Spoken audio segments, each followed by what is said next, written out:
ሰላም ሰላም፣ እንዴት ናችሁ? ደህና ናችሁ? ዛሬ እንኳን ወደ እናንተ የመጣሁት አንድ ነገር ላካፍላችሁ ነው።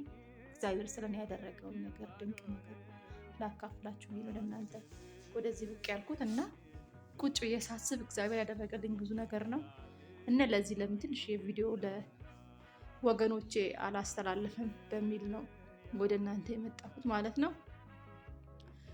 እግዚአብሔር ያደረገልኝን መመስከር፣ ድንቅ ነገር የሰራልኝን መመስከር ለእኔ እድለኝነት ነው።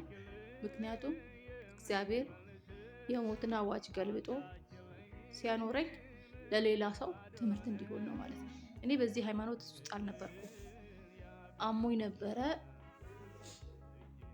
ካንሰር፣ የቅድመ ካንሰር ሕክምና 2 ዓመት ማለት ነው። 2 ዓመት አሞኝ ነበረ እና በየአመቱ ሕክምና ወስጃለሁ። በየአመቱ ሕክምና ወስጄ ከዛ ሁለተኛ ዙር ላይ እንዴት ያንቺ ህመም እንዴት ሕክምና ወስደሽ እንዴት አልተሻለሽም? ስለዚህ አሁን 3ኛው ላይ እስከ 6 ወር ድረስ አሁንም ካልጠፋ ተሰራጭቶ ስለሚሆን ሰውነትሽ ውስጥ ለዚህ ከ6 ወር በኋላ ተመርምረሽ ሰውነትሽ ከተሰራጨ ግዴታ ተቆርጦ መውጣት አለበት አሉኝ። ከዛ ውስጤ 3 ልጆች አሉኝ። ውስጤ ቢያዝንም በቃ ማለት ለሊት እንቅልፍ አልተኛም፣ መሞት ይመስለኛል። ከዛ ጸበል ምናምን ሞከርኩኝ ማለት ነው። ጸበልም ሄዳለሁ፣ ጸበልም ሞከርኩኝ። አንዳንድ ጊዜ ሰው የፊታችሁን ፊዚካል ያይና ሰውነታችሁን ያይና ህመማችሁን አይረዳላችሁ። ህመማችሁን የሚረዳላችሁ አንድ ፈጣሪ ብቻ ነው። ከዛን እንደዛ እያደረግኩኝ ምንም ልሻለኝ አልቻለም። እንግዲህ አንድ ቀን ብድግ አልኩኝና ድምፅ ሰማሁ። የጸሎት ድምፅ ሰፈራችን አካባቢ ነው፣ የፍታ ጸጋ ቸርች ማለት ነው። ዝም ብዬ ብድግ ብዬ ሻርፕ ሽፍን ብዬ ሄጄ ቁጭ አልኩኝ ማለት ነው ጥግ ላይ። በነቢዩ ዘሪሁን በኩል አልፎ እንዲህ ካንሰር ሲል በቃ ለካ እግዚአብሔር ያውቃል እንዴ፣ ማዳንም እውነት ያለው ለካ። በፊት እንደዚህ ፌክ ይመስለኝ ነበረ ማለት ነው። አልዋሻችሁ፣ ውሸት ይመስለኝ ነበረ። ማዳኑ ውሸት ይመስለኝ ነበር።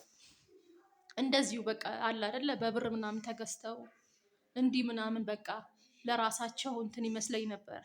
እውነቱን አልደብቃችሁ፣ በእግዚአብሔር ፊት ምነግራችሁ ማለት ነው።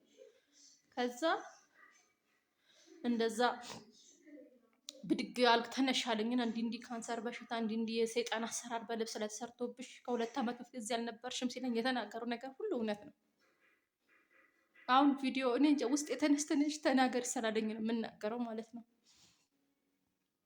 ከዛም በኋላ ላይ ገባው ወደ ቤት። ለሱም እንዲህ ብዬ ለባለቤት የነገርኩት። ሁለታችንም በዚህ ሃይማኖት ውስጥ አልነበርንም። እሱ አሁንም በእርግጥ አይደለም፣ እኔ ብቻ ነኝ የተቀበልኩት። ከዛም በኋላ ላይ ምክንያቱም ያስፈራቸዋል። በቃ ከባድ ነው ህመሙን። እኔ ራሴ ብቻ ነኝ የማያውቀው፣ ማንም አያውቅልኝም ህመሙን ማለት ነው። ለካ እንዲህ ሲጫወትብኝ የነበረው አጋንንት ስራ፣ የሰው እጅ ስራ ነው እንጂ ይሄ እንትን አይደለም። እና ከዛም በኋላ ላይ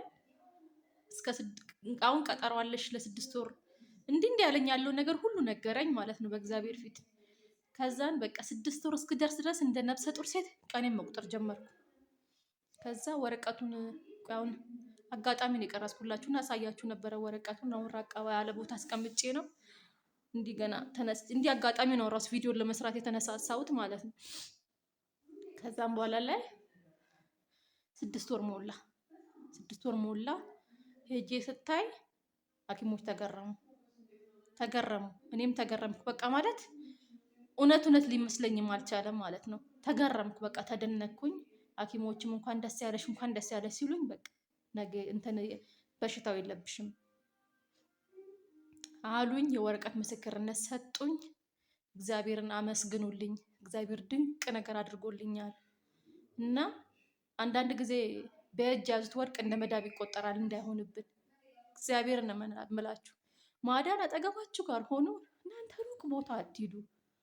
እግዚአብሔርን እምላችሁ፣ እኔ እውነት ነው የምላችሁ እና በእግዚአብሔር ፊት ሆኜ ነው ይህንን ምስክርነት የምመሰክረው።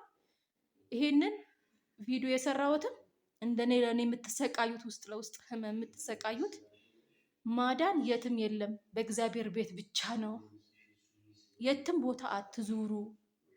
ማዳን በሱ እጅ ብቻ ነው ያለው እና ወደ እሱ ቀረቡት። በቃ ድንቅ አምላክ ነው ያለን እኮ እኛ እግዚአብሔርን ድንቅ አምላክ ማለት ነው። እንደኛ በደል ሳይሆን እንደኛ ኃጢአት ሳይሆን እኛ ኃጢአተኞች ነን፣ እኛ በደለኞች ነን። እንደኛ ኃጢአት ሳይሆን እሱ በምሕረቱ ብቻ እኮ ነው በቃ በፍቅሩ አቅፎ ነው የያዘን የኔ ጌታ። ስለዚህ እኔ ምላችሁ ምንድነው ርቃችሁ አትሂዱ እባካችሁ። እኔ እውነት ኤፍታህ ጸጋ ቸርች ቤተክርስቲያን እዛ እውነተኛ አምላክ አለ። እውነት ነው የምላችሁ። አንዳንድ ጊዜ ትንቢት ሐሰተኞችም ሊኖሩ ይችላሉ። በእርግጥ ደግሞ ማለት ነው እንደዛውም ልክ ደግሞ የእግዚአብሔር መንፈስ ቅዱስ ያደረባቸው ማዳን በእነሱ የሚገለጥ እውነት በአይኔ ሰላየሁኝ እግዚአብሔር ምስክሬ ነው የምላችሁ። ማዳን በእግዚአብሔር እጅ ብቻ ነው ያለው። በሰው ላይ ሆኖ ደግሞ የሚሰራው ደግሞ እግዚአብሔር ነው። እግዚአብሔር ዘሩን እድሜ ጸጋ ይስጠው። እሱ ሳይሆን የፈወሰኝ የእሱ አምላክ ነው የፈወሰኝ እኔን። ነገር ግን እግዚአብሔር በሰው ላይ ሆኖ ሰው የሚጠቀሙ ስለሆነ እና ድኛለሁ። አምላክ ፈውሶኛል እና ድንቅ ነገር ነው ያደረገልኝ። እነሱማ ሀሳባቸውማ ቆርጦ ለማውጣት ሰውነት ላይ ከተሰራጨ ቆርጠን እናወጣለን። ለምን ከአንዴም ሁለት ሕክምና ስለወሰድኩኝ ይጠፋ ነበረ በአንዴ። ያንቺ ግን ሊጠፋ አልቻለም ነው ያሉኝ። ያንቺ ሊጠፋ አልቻለም፣ ሁለቴ ወስደሻል። ከአሁን በኋላ ግን ሶስተኛ አይሰጥሽ። ይታይና ሰውነት ላይ ከተሰራጨ ይቆረጣል ነው ያሉኝ። እና ምን አሰብኩኝ፣ በቃ ልጆቼን ጥዬ መሞቴ እንቅልፍ አይወስደኝም። ሌሊት ቁጭ ብዬ እሱን አስጨናንቀው እኔ በቃ መሞቴ እኮ ነው፣ እኔ በቃ እንዲህ መሆኔ እኮ ነው እላለሁ። አሁን ግን ለጥ ብዬ ነው የምተኛው። እግዚአብሔር ምን ብዬ ልንገራችሁ፣ ቃላት ያንሰኛል ለመናገር ማለት ነው።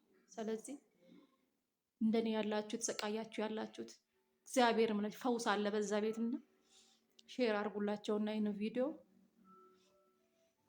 እንደኔ የተሰቃዩ ይላሉት እየታመሙ ላሉት በያክም ቤቱ ሃይማኖት አይጠይቅምና እግዚአብሔር ሙስሊም ሆናችሁ ኦርቶዶክስ ሆናችሁ ፈውስ በሱ ቤት ነው ያለውና መታችሁ አካባቢው ቀርሳ ነው የሚባለው እዛ አካባቢ መታችሁ ፈውሱን እንድታገኙ በእግዚአብሔር ፊት ጠይቃችኋለሁ። እውነት አንዳንድ ጊዜ ሰው ፎቅ ያያል ምን ያያል፣ ግን እግዚአብሔር ፎቅን አይደለም የሚያየው፣ ትልቅ አፓርታማ ወይንም ደግሞ መኪናን አይደለም የሚያየው፣ ልብን ነው የሚያየው። ልብን ብቻ ነው የሚመረምረው እሱ። እግዚአብሔር ምስክሬን ሆኜ ደግሞ ምነግራው በእሷ ላይም ሆነ በቃል ኪዳንም ላይም ሆነ በዘሪው ላይ እግዚአብሔር በጣም ይጠቀምባቸዋል። ብዙ ነገር ሆኖልኛል እኔ ማለት ነው፣ ዘርዝሬ ማልጨርሰው ነገር ሆኖልኛልና እግዚአብሔር ድንቅ ነገር አድርጎልኛል። እግዚአብሔርን አመስግኑልኝ። እናንተም ተባረኩ። አመሰግናችኋለሁ።